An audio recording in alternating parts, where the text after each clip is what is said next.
To help us prepare for our second quarter common assessment, we're going to take a look now at To a Mouse. It's a poem by Robert Burns. Burns was a Scottish poet, one of the more famous Scots of all time, and he wrote this poem in 1785. So what I'm going to do is I'm going to go through it. I'm going to kind of go through the process I would go through if I were trying to analyze this poem, trying to understand this poem. And so I hope you'll follow along, and I hope you'll pick up some understanding as we go. So the first thing I'm going to do is I am going to make sure that I read it through once. And if I can, I'm going to read it out loud. Sometimes that's not possible. Sometimes you're in a group of people.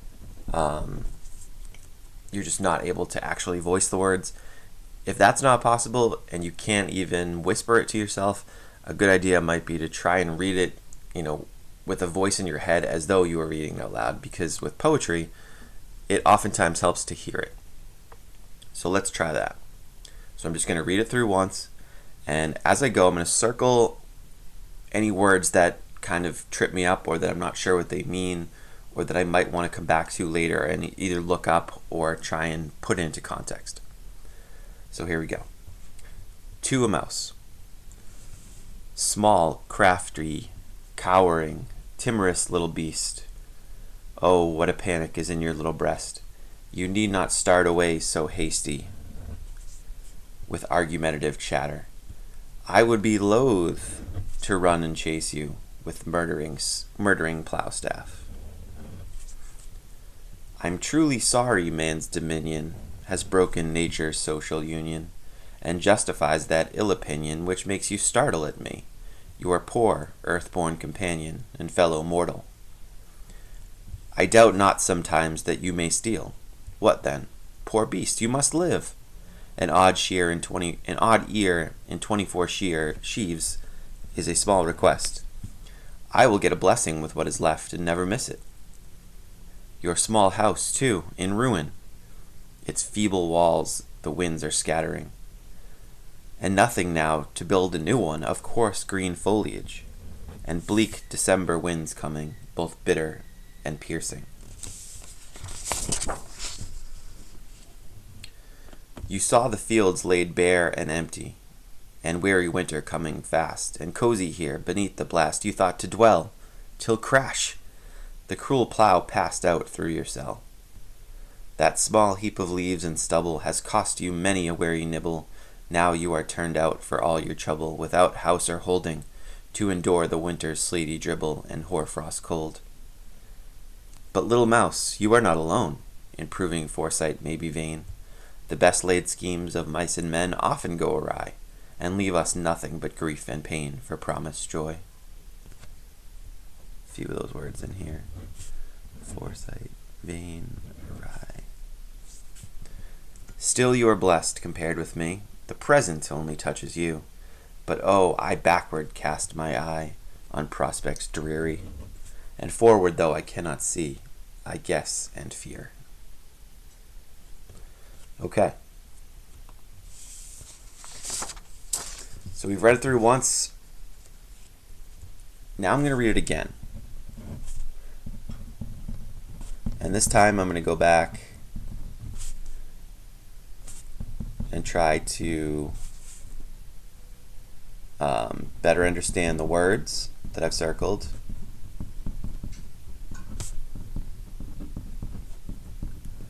And I'm going to try and identify meanings. I might have to do that line by line or stanza by stanza. So a line in a poem is just here, and the lines are numbered along the right side. And a stanza is this collection, and it's offset with a space in the middle. So I'm going to take each of those sort of as its own. I might have to do this more than once. I might not fully understand it. I might need to go back over it a second time, a third time, maybe even a fourth time. Sometimes that's part of the process in understanding poetry. So starting here, small, crafty, cowering, timorous little beast. Okay, so we get to beast. Reminder here, don't ignore the title. Poem's called To a Mouse. So when they're talking about a beast, I get a clue. It's a mouse. If I didn't have that title, I don't know, at least initially, I might not know what kind of beast it was. It could be a cat, a dog, a coyote, an elephant. It says small, so you think it's small, but you don't know for sure. Small as can be on a different scale. But we know it's to a mouse. Also, in an assignment like this, or on an MCAS or something, also don't forget to read the little intro. Because here it says, in the following poem by Burns, a speaker comes across a mouse while plowing a field. So we know that the speaker is the one plowing the field. We get some clues right away. That might help us get into this poem with a little bit better understanding, instead of just starting from scratch. Alright, so small, crafty, cowering, timorous little beast, oh, what panic is in your little breast. You need not start away so hasty with argumentative chatter. So hasty, I'm pretty sure means quickly. I would be loath to run and chase you with murdering plow staff. So on an assignment like this, we have the luxury of being able to look stuff up. Sometimes you're not able to, but here we are. So let's look up loathe.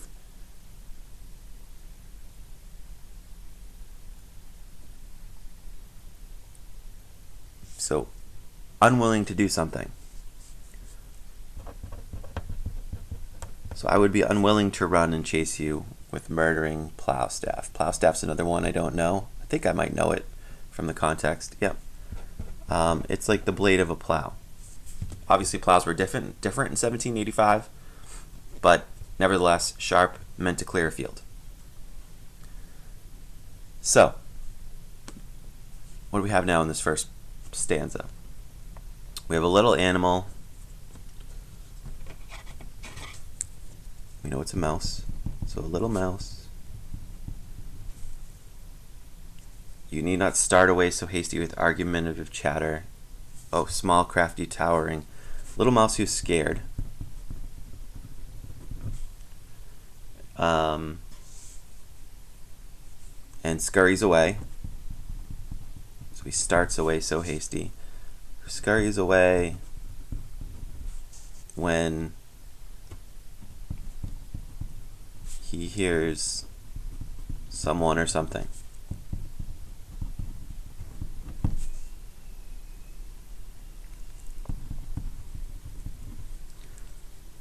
So you need not start away so hasty with argument of chatter. I would be loath to run and chase you with murdering plow staff, even if they're not coming for him.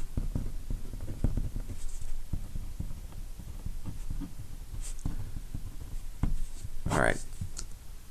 So the guy doesn't want to run him over with the plow staff, but the mouse doesn't know that. The mouse is scared. The mouse runs away.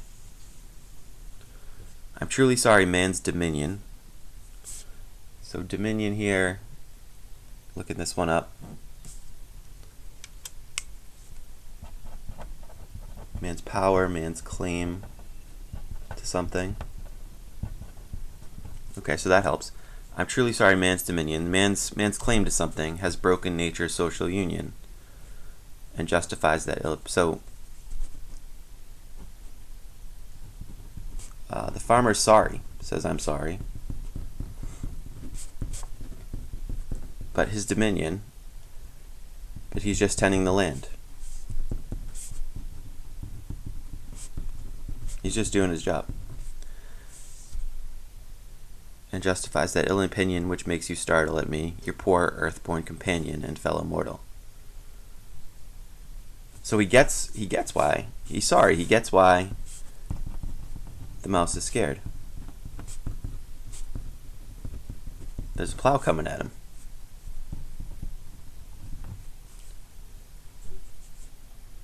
And he knows that we're just both living things. Maybe one shouldn't be scared of the other. They're both just earthborn mortals. Okay. Third stanza.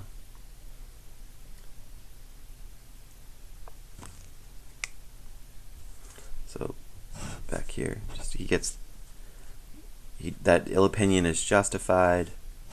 I know why you get startled. I doubt not sometimes that you may steal. What then, poor beast? You must live. An odd ear and 24 sheaves is a small request. So sheaves, look that one up. That is a bundle of corn. Is a small request. I will get a blessing with what is left and never miss it. Okay. So I doubt not sometimes that you may steal. What then, poor beast, you must live. And then they're talking about food. So I get that you need to take food.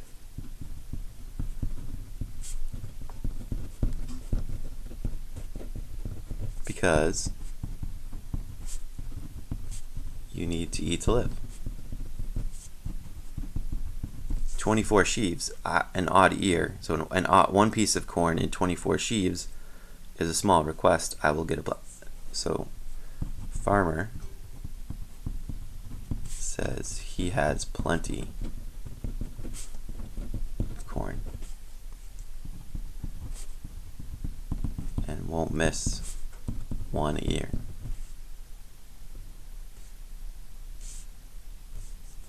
It seems like the speaker, the farmer, is really understanding, or trying to understand what the mouse is experiencing here.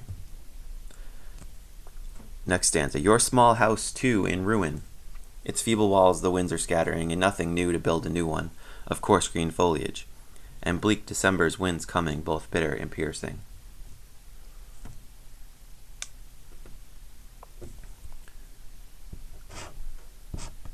So the mouse's house has been wrecked.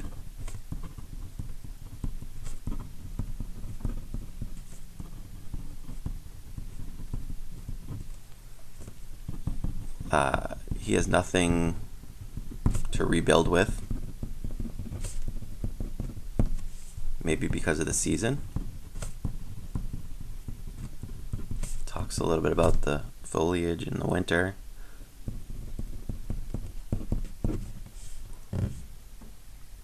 And winter's coming.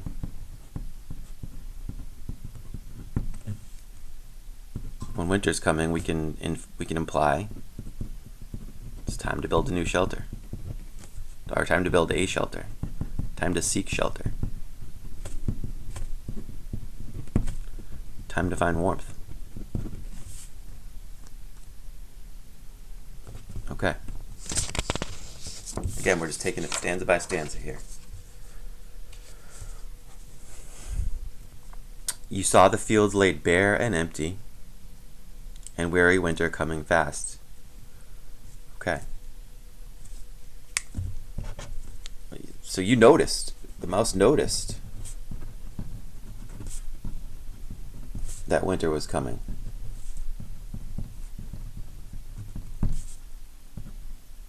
It knew it had to do something.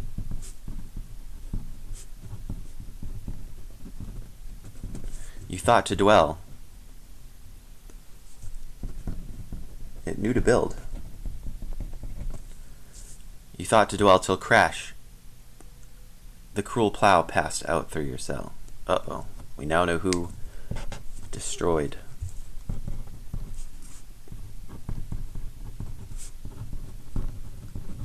the mouse's home. The speaker destroyed the mouse's home. The speaker ruined the mouse's dwelling. Maybe now we know why he feels a little guilty. Alright, that small heap of leaves and stubble has cost you many a weary nibble. Now you are turned out for all your trouble without house or holding, to endure the winter's sleety dribble and hoarfrost cold. So you worked hard to make this home. You worked hard, made sacrifices.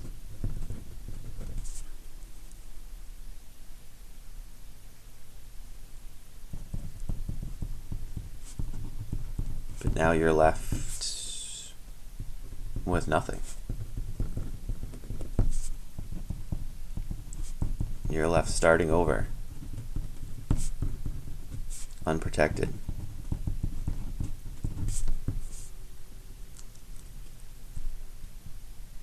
right? So you turned out for all your trouble without house or holding. It's going to get cold, and you've got nothing. But little mouse, you are not alone in proving foresight may be vain. So foresight, I know that one means looking ahead.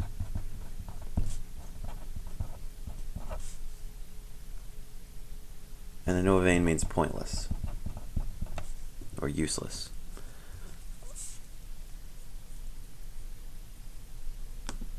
Awry, that means not according to plan.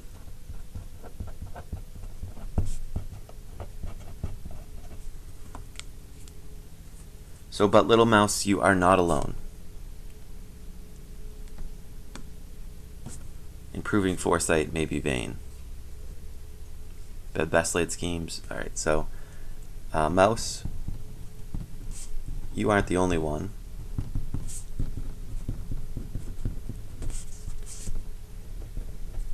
Who knows that plans don't always work.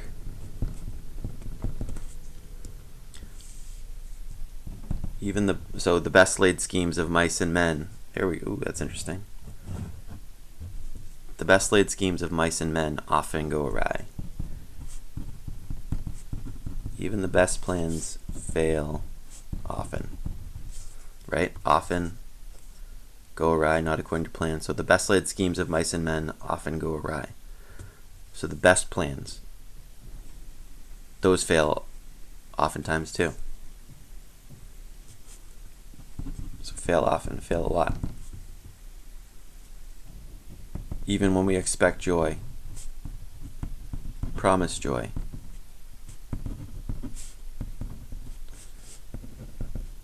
we get grief and pain a lot of the time.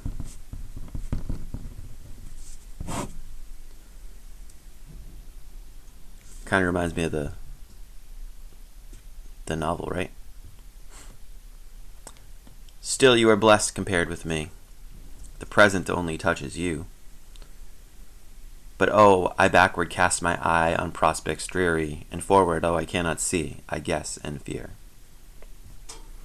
Alright. So still you are blessed compared with me. So why is the mouse blessed compared to him? The present only touches you. Okay. So the mouse, at least, can live in the moment. Live for today. I backward cast my eye on prospects dreary. So I backward cast. I look back on prospects dreary. Sad. So I look back. I being the speaker or the farmer. And see the sadness. Sounds like he remembers. I remember the bad things. The failures. The things that went wrong.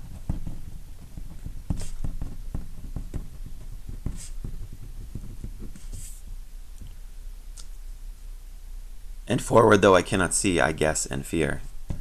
So the speaker also tries to look forward.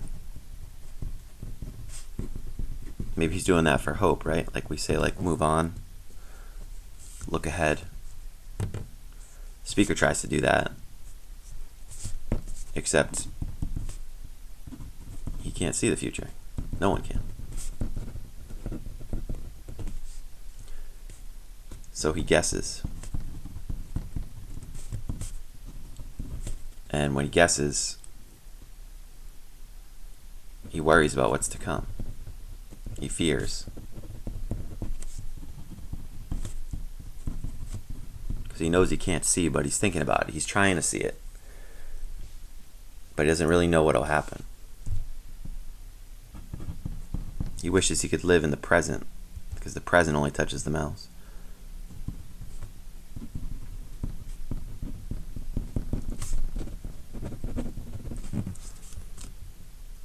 Alright, so now I'm going to go back and look at my notes and see if I can put this together. Alright, so we've got a little mouse who's scared and scurries away when he hears someone or something coming, even if they're, not coming for him. The farmer is sorry. He's just tending his land. He's doing his job. He gets why the mouse is scared. He knows they're both just living things. He doesn't seem to think that, one living thing should be afraid of another. That they should be able to coexist. Nature social union. But he's got a job to do. He's got a field to tend. That being said, the farmer seems to be sympathetic. He says, I get why you need to take the food, because you need to eat to live. And I have plenty of corn. I'm not going to miss one ear. I have 24 sheaves. I have a lot. I'm blessed. The mouse's house, he needs food, he needs shelter, but his house has been wrecked, and he has nothing to rebuild it with. Winter's coming. It's time to build a shelter, time to find warmth.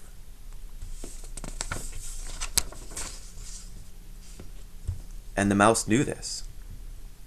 He sensed that the seasons were changing. He saw that it was time to do something, time to build. And yet the cruel plow passed through the cell, passed through his home, and destroyed the mouse's house.